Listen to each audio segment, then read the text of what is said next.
The city's last slum vanished in a single night. No sirens, no announcements, no chance for goodbyes.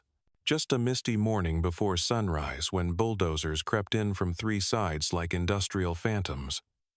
Yellow lights cut through the fog, silent, cold, merciless. Then came a shrill metallic screech, like a blade tearing through the city's collective memory. The rusted gate of Zone 16 was ripped from its hinges like a scrap of paper. Every rusted rooftop, every crooked window frame, every stained wall that once smelled of rice, porridge, and played crackling radio tunes was crushed without a sound. People stood behind hastily erected fences, eyes red. No one screamed. No one cried, because they knew the voices of the poor have never been loud enough to be heard. On a wooden board hung hastily above the debris, someone had scrawled in red spray paint, "Cleared for luxury urban development. Approved." No company name, no responsible party. Just a decision from somewhere far above, a place too distant for the poor to ever look up and see. The press called it the most mysterious real estate deal of the decade.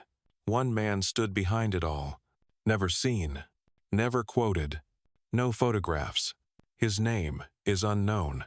His face is unseen.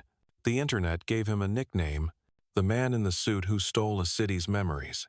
3 days later, in the middle of a protest outside City Hall, a small boy, no older than 9, climbed the steps. He wore a torn raincoat, his hands trembling as he held up a small, weathered object, a yellowing letter found beneath the cracked tile of Block D. Once the home he shared with his mother, no one noticed him at first, until he raised the letter high and spoke, voice shaking but clear. "I found this at my old house. I think someone out there needs to see it." The rain kept falling. The chants continued, until someone read the signature at the bottom of the letter aloud, and within 60 seconds the entire square fell silent, because the name was Daniel R. Harris, the very man who ordered the slum's destruction, but also the boy who once lived there, the boy who once stood in a winter rain, watching his mother put back a chocolate bar because she couldn't afford it, and swore that one day he'd rebuild the entire neighborhood, not out of anger, but because he had loved it too much to ever forget. There are memories so poor, you have to wrap love in instant noodle wrappers. Daniel never knew his father's face.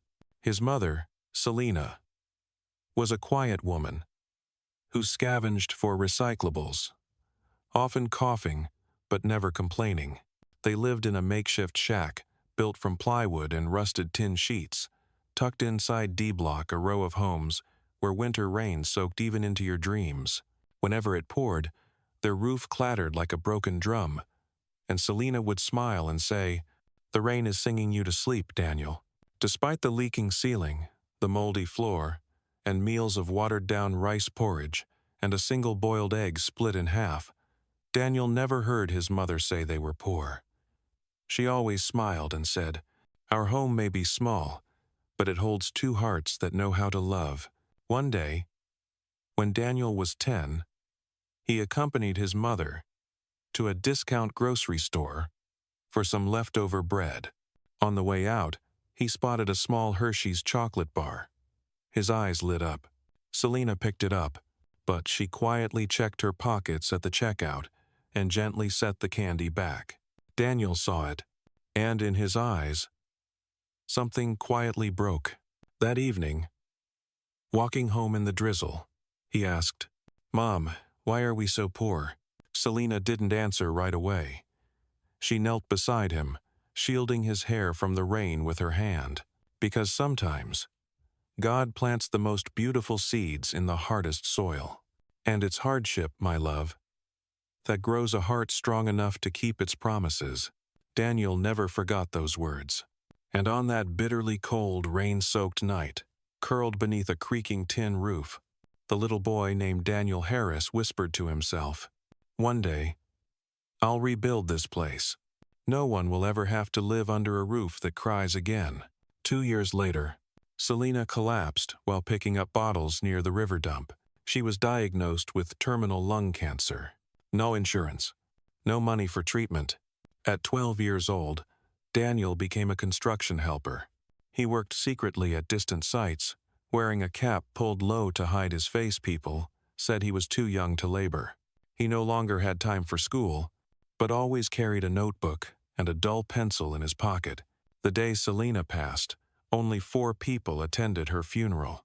Daniel was the only one who brought a letter, handwritten on the back of an instant noodle box, sealed in a plastic bag, and placed into his mother's hands inside the casket.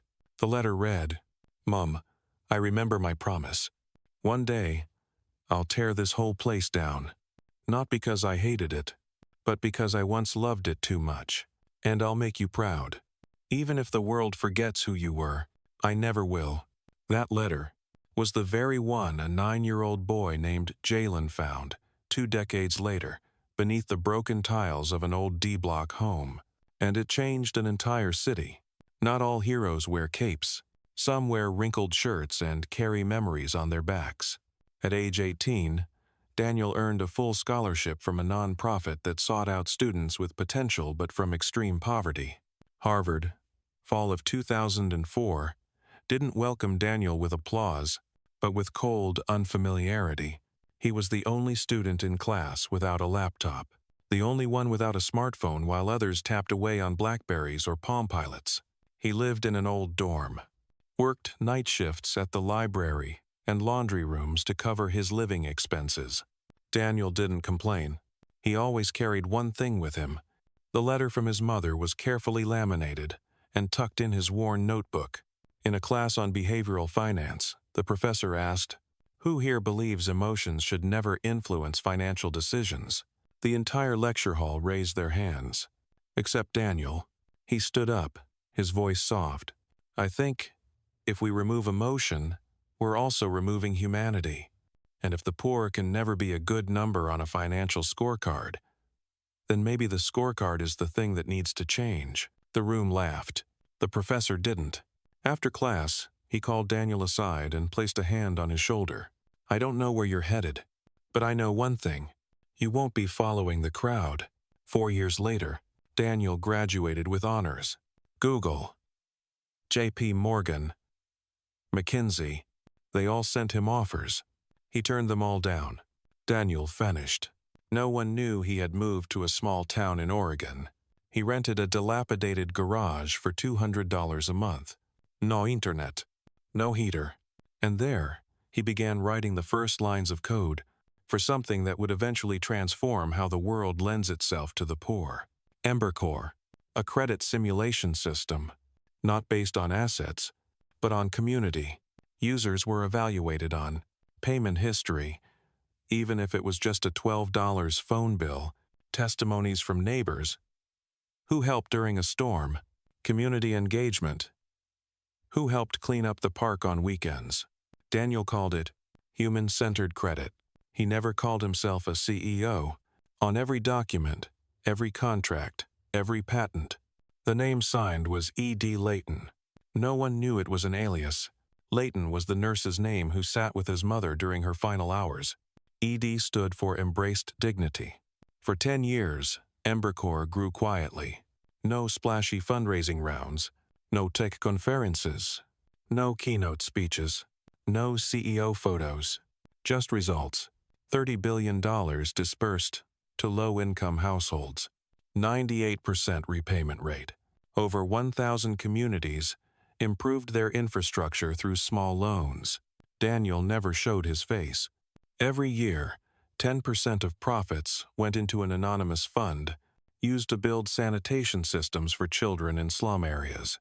So why would someone like him, so humble, so kind, demolish the slum he once called home? Why quietly purchase all of District 16, only to erase it overnight in dust and tears? The answer lay in a detail that no one else knew, except the boy named Jalen. Sometimes, what we thought was forgotten returns just in time to save something dying. Detroit. 3 weeks after the demolition of District 16, the bulldozers had paused on the land that once housed over 3,000 lives. A crew of workers was leveling the remains of D-Block, The oldest part of the slum. A 9-year-old boy, Jalen, stood at the edge of the site, eyes fixed on every scoop of the excavator, every brick that fell. He had lived there with his mother. Before, they were forced to leave in the middle of a rainy night. A young worker's boot struck something hard, a small wooden box, caked in dirt, but the lid still intact. They handed it to Jalen.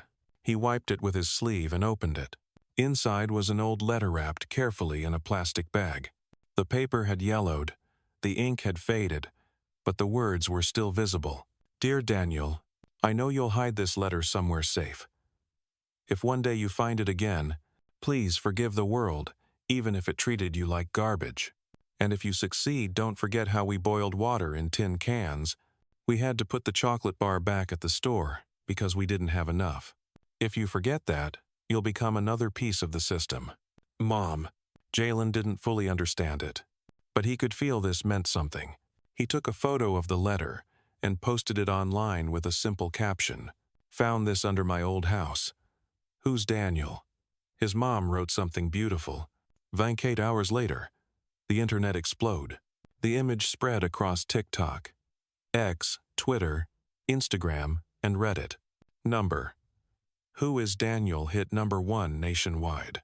A veteran reporter from The Atlantic recognized the handwriting, similar to a leaked document once tied to Embercore. The internet went digging.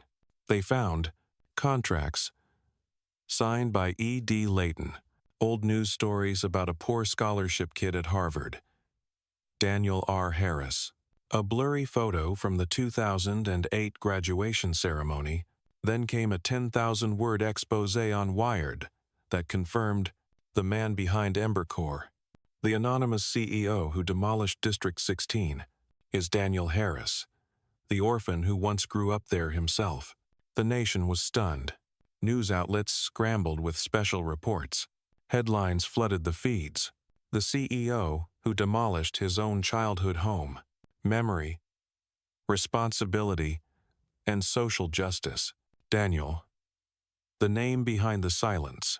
Some were outraged, but even more were moved to tears, because when they read his mother's letter, they saw their own families in those words. 5 days later, a historic live stream. No press release, no media coverage, just a live feed on the old Embercore website. A man in his mid-30s salt and pepper hair, gray t-shirt, sat in a bare brick room. Daniel Harris. He spoke slowly. "I never planned to show my face. I believed that if what I built truly made a difference, my identity wouldn't matter. But then, a little boy found my mother's letter, and I realized, if memories aren't retold, they get buried like shattered bricks." Then came the sentence that made millions cry. "I demolished the place I grew up, not because I hated it, but because I loved it so much. I couldn't let it keep existing the way it was." And finally, the announcement that shook the world. "I'm stepping away from Embercore, but I will start something new." No name, no brand, just a place where those who were never heard will finally have a voice. Some choose the spotlight. Others choose the shadows, so the light can shine on someone else. 3 months after the live stream, Daniel Harris was no longer a CEO.